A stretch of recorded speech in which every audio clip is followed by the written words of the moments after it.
좋은 아침 칼럼.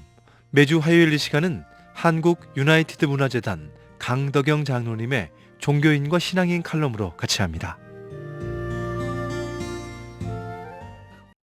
오늘은 우리가 살면서 자칫 놓치고 있는 삶의 만족, 삶의 질에 대해 이야기를 하려고 합니다. 제가 다니고 있는 헬스클럽에 어느 구두 닦는 분이 있었습니다. 사람 하나 들어가면은 앉을 만한 조그만 공간인데 하루 종일 구두만 닦습니다. 그런데 놀랍게 그분의 표정은 늘 밝고 미소가 떠나지 않았습니다. 누가 보아도 답답하고 힘든 직업일 것이라고 생각하는데 그분은 일하지 않을 때는 언제나 책을 읽으며 자신만의 시간을 즐기고 있었습니다.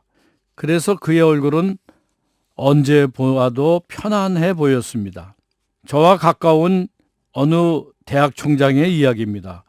그분은 등산을 하면서 마음이 깨끗해지고 너무 상쾌해진다고 그래서 등산을 아주 자주 한다고 합니다. 그리고 그 사람이 행복을 느끼는 것은 산을 내려온 뒤 근처 가게에서 부침개를 사 먹는 순간이 그렇게 행복할 수 없다고 했습니다. 아주 작은 것에서 큰 기쁨을 맛보는 것입니다. 이들의 모습을 통해 삶의 질이란 돈으로만 되는 것이 아니라 스스로 좋은 것을 찾아서 누릴 수 있는 여유라는 생각을 하지 않을 수 없습니다. 결국 삶의 만족이란 개인이 가진 물질이 많고 적음보다 현실에 주어진 환경과 여건을 얼마나 내 것으로 잘 만들어 누리느냐가 중요하다고 생각할 것입니다. 이런 맥락에서 많은 저개발 국가들이 선진국의 삶을 부러워하며 그들이 받는 복지 혜택이나 문화를 동경합니다.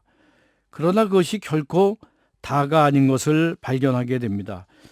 몇 년 전 제가 프랑스 파리에서 열린 박람회에 다녀왔는데 프랑스 사람들이 높은 실업률로 힘들어하고 취직한 젊은이들도 세금을 너무 많이 내서 실질 봉급은 너무 작아서 불만스러워하고 있었습니다. 오히려 실업수당을 받는 청년들이 사는 것과 별반 자기들이 다르지 않다고 불평을 쏟아내는 소리를 들었습니다.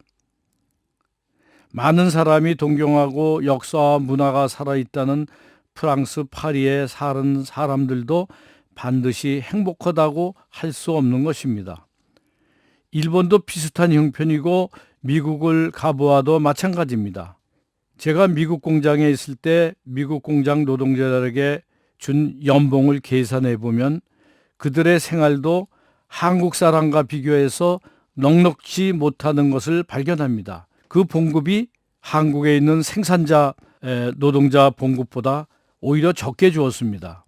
물질의 단순 비교로만 보자면 선진국은 분명 개발도상국보다 잘 살지만 실업자의 증가나 턱없이 높은 세금 등을 생각하면 선진국 사람들이 반드시 잘 산다고 말할 수는 없는 것입니다. 먹는 것, 입는 것, 환경 여러 가지로 따지면 한국이 선진국보다 훨씬 잘 산다고 얘기하는 분들이 많습니다. 크리스천은 내가 주신 직업과 직분을 감사히 여기고 살아갈 때 삶의 질을 올라갈 수밖에 없습니다. 그러나 가진 것에 감사하지 못하고 불평과 원망을 쏟아낼 때 삶의 질은 급격히 나빠질 것입니다. 결국 삶의 질은 내가 선택한 것에 대한 결과이며 감사와 자족이 그 질을 높이는 바로미터인 것을 알게 됩니다. 대단히 감사합니다. 좋은 아침 칼럼 지금까지 한국 유나이티드 문화재단 강덕영 장로님의 종교인과 신앙인 칼럼으로 같이 했습니다.